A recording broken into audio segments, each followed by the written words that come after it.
America's public enemy number one in the United States is drug abuse.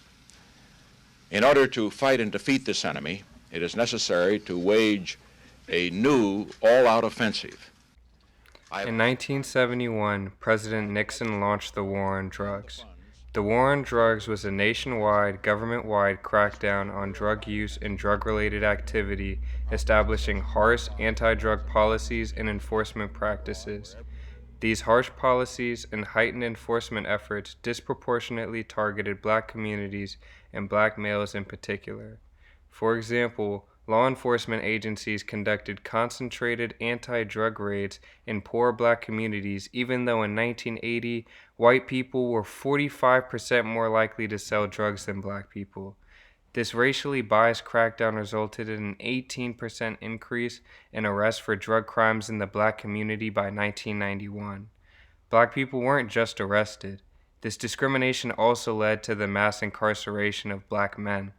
Once convicted, judges were forced to give mandatory, lengthy sentences even for minor drug crimes due to the harsh drug policies. 2/3 of federal inmates entering prison between 1985 and 2000 were incarcerated for drugs.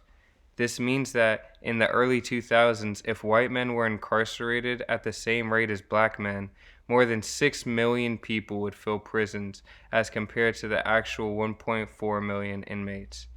Michelle Alexander, a Stanford Law graduate and now writer and civil rights advocate, captures the racist underpinnings of our criminal justice system.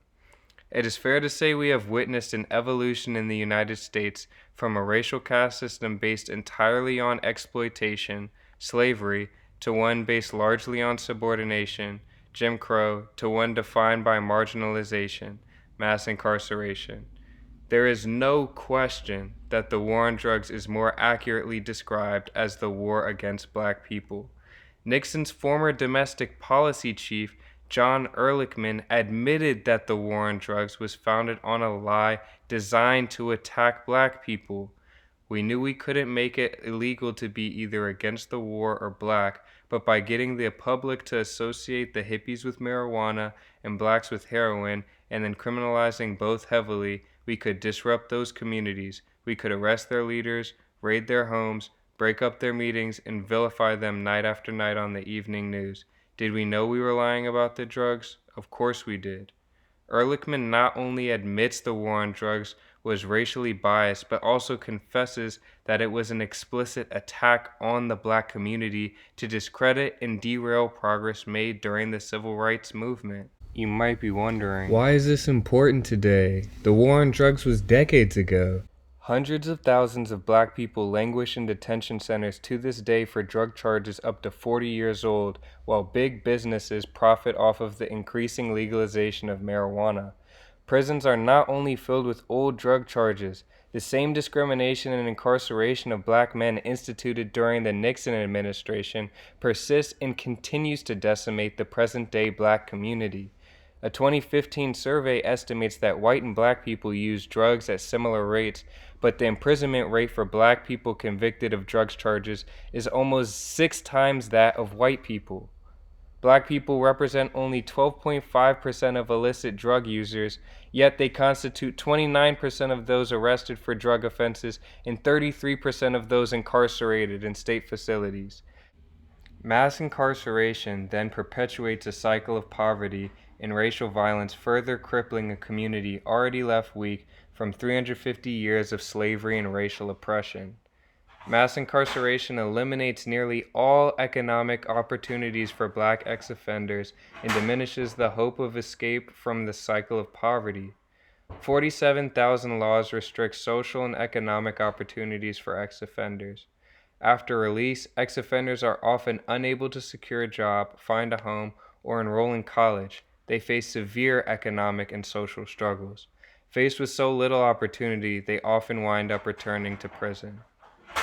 Incarceration also causes tragic disruption to the family structure, destroying relationships between many spouses, parents, children, and siblings, and distorts the expectations for the family members left at home. The shame and stigma of a criminal record lobs perhaps the heaviest blow of all, as a misinformed and unaware society learns to consider all black men as criminal threats. Studies show that people almost always envision a black person when asked to picture a drug user. Even as a well-educated, wealthy black man, I am not excused from this prejudice. Too often as I walk down the street, strangers clutch their bags and veer to the sidewalk to protect their safety. In stores, clerks trail me down aisles. When driving, cops pull me over for fabricated or minimal violations like failing to use my blinker when all lanes turn right. For the others, the consequences have been fatal. As more and more videos reveal, white cops perceive black men as dangerous and are quick to act aggressively on their fear. And that's when Castile reveals he has a gun. Less than 40 seconds after approaching the car, Yanez opens fire. Sir, I have to tell you, I do have a firearm on me. Don't reach for it, then. Don't pull it out. Don't pull it out. The pipeline from the war on drugs to mass incarceration to the pernicious lingering stigma that still haunts the black community to this day leads to only one conclusion. We must rethink our criminal justice system to protect all of our citizens without regards to race. In the words of the great James Baldwin, ignorance allied with power is the most ferocious enemy justice can have.